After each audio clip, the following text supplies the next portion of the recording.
Jésus-Christ, bonjour et bienvenue à cette méditation en ce dimanche 21e du temps ordinaire.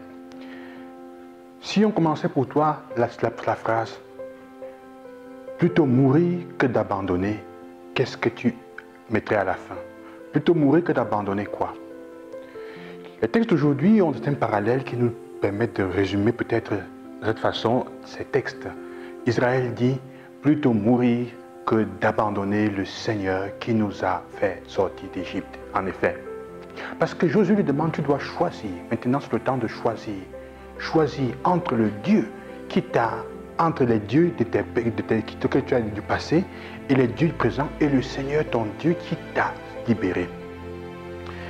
Dans l'Évangile, on trouvera des correspondances de cette expression. À choisir le Dieu que tu veux servir. On pose la question, Jésus pose la question aux disciples, voulez-vous vous en aller vous aussi? Parce qu'il dit, parmi vous, il y en a qui ne croient pas. Bien qu'ils me suivent, il y en a qui ne croient pas. Et alors, il commençait à ne plus le suivre ouvertement. Ça veut dire qu'il le faisait quand même en cachette. L'autre chose, c'est qu'à un moment, le peuple dit, nous choisissons de suivre le Seigneur. Nous choisissons de suivre Dieu. Et Pierre répondra lui aussi, à qui irons-nous, Seigneur? Parce que tu as les paroles de la vie. Ce qui est intéressant que je voudrais noter aujourd'hui, c'est que le peuple est capable de faire un choix clair de Dieu. Pourquoi? Parce que quand vous allez lire le texte, vous vous rendez compte qu'il se rappelle ce que Dieu a fait pour lui.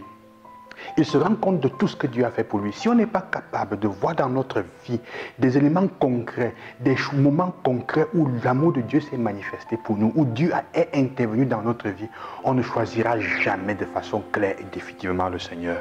On aura toujours la tentation de rentrer, de faire volte-face, de se retourner pour rentrer, parce que comme ceux de l'Évangile, ils suivaient Jésus parce qu'il avait multiplié le pain. En fait, ils ne croyaient pas. La foi, c'est quoi? La foi, c'est dire plutôt mourir que d'abandonner le Seigneur. Parce que alors tu seras capable de te battre, de faire tout ce que tu veux quand tu chutes, parce qu'il y a les chutes quand même qui arrivent, pour te relever et suivre le Seigneur. Parce que choisir le Seigneur de façon spécifique, claire, c'est avoir un horizon où aller. C'est avoir là où tu veux arriver et donc tu te battras pour que quand tu chutes, tu vas te lever pour aller par là. Parce que, frères et sœurs, pour un marin qui ne sait pas là où aller, aucun vent n'est favorable à ça, à lever sa voile. Aucun vent. Alors c'est la chose la plus importante. Donc si nous ne croyons pas, parce que parmi nous, nous sommes beaucoup de pratiquants non-croyants. Nous sommes remplis de pratiquants non-croyants dans nos situations de vie, frères et sœurs. Alors le Seigneur nous invite aujourd'hui à cela, à un choix clair, à un choix de liberté. Dieu dit, tu dois choisir, rentre en arrière ou viens derrière moi, mais fais un choix.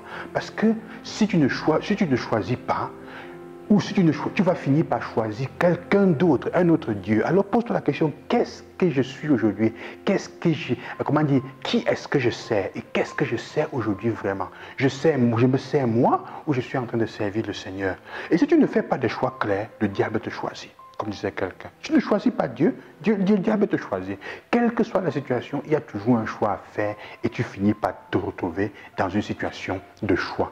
Il est important, nous ne pouvons pas rester dans les compromis, un pied dedans, un pied dehors. Il faut faire des choix clairs parce que cela va nous aider demain. Cela va nous aider demain à marcher très clairement, à nous comporter de façon claire. Tu es prêt à mourir, pourquoi? Tu es prêt à mourir ou prête à mourir? Pourquoi? Pour qui?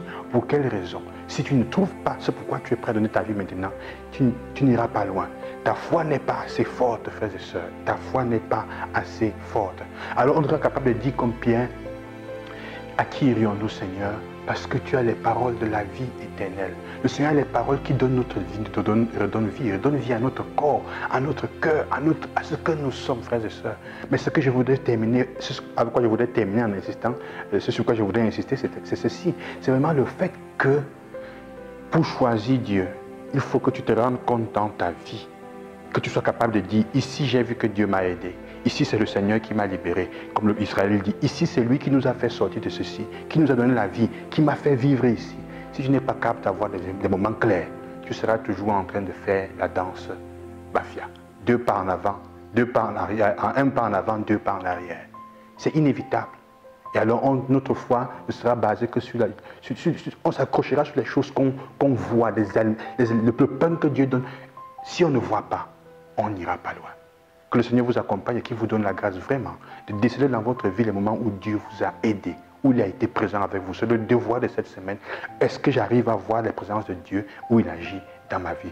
Bonne journée, loué soit Jésus-Christ. Et alors nous pourrons dire avec le psaume, le psaume aujourd'hui, malheur sur malheur pour le juste, mais le Seigneur lui l'a relevé et il est à côté pour que ses os ne soient pas écrasés. Bonne journée, loué soit Jésus-Christ et que le Seigneur vous bénisse.